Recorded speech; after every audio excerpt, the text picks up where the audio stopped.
Hello everyone, welcome to Ignition. Hello, today we're going to be showing you how to keep your actuator in working condition.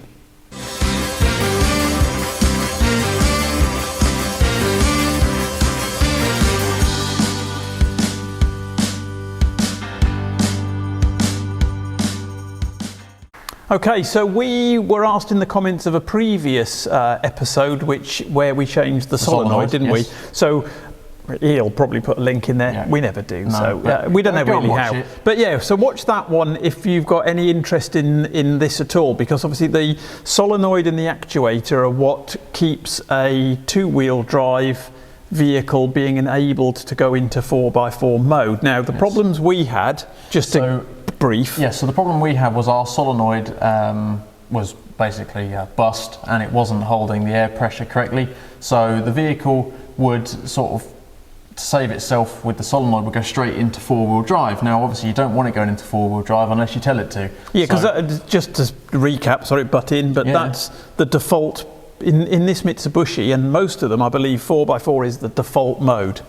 Yes, so when the vacuum stops or you get a vacuum leak, it can slowly happen.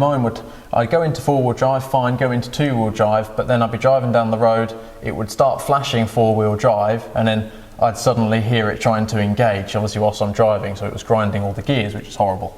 And what that problem was a solenoid for us. But someone in the comments asked us to go through what you'd do, the procedure to change the vacuum pipes.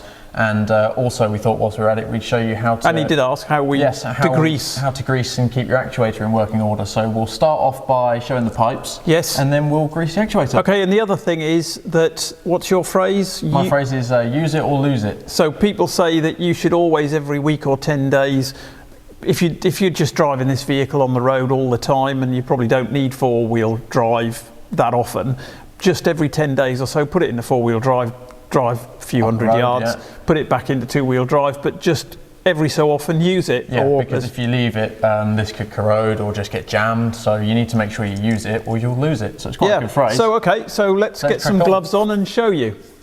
Now, starting off with all the vacuum pipes that lead from the actuator to the solenoid, these are fairly simple to replace as there's no clamps required to hold them on. So all I'd do is go down to your local hardware store, find the exact same diameter pipe, and I'd just take them off and recut them one at a time, go through them individually so you don't get confused, and just cut them and put new pipe on. They just slot over the top. Like I say, no clamps involved whatsoever, so the replacement of these is fairly straightforward. And of course, if you know exactly which one is perished or has a crack which is causing your vacuum leak, just go ahead and change that one itself. Now, greasing the actuator is massively important if you want to give it a long life, and all you have to do is pull back the rubber boot from the left hand side. You can see there's a little tab on the top of it. Pull that off to reveal the actual mechanism of the actuator. Then you're going to want to grab some grease and you just want to absolutely fill that boot with grease and rub it all over the shaft. Make sure that it's nice and lubed, because you wouldn't want it to be dry, as of course it could get stuck or wedged. And I know for a fact if you leave it too long, that can happen. But like I said in the beginning, use it or lose it. When you're doing this, it'd be good if you can have a friend, but if not, it's not the end of the world. You just want to put it in and out of four-wheel drive so the actuator moves. So put it in four-wheel drive, grease it, then put it in two-wheel drive, grease it again. So every time it moves, you're putting grease in the moved position. So once that's done, all you're going to want to do is put the boot back on, and like I say, that special tab at the top, you want to get the bottom of the boot on and then pull the tab over the top, as that can actually be quite tricky to get on, so the tab's quite a good trick.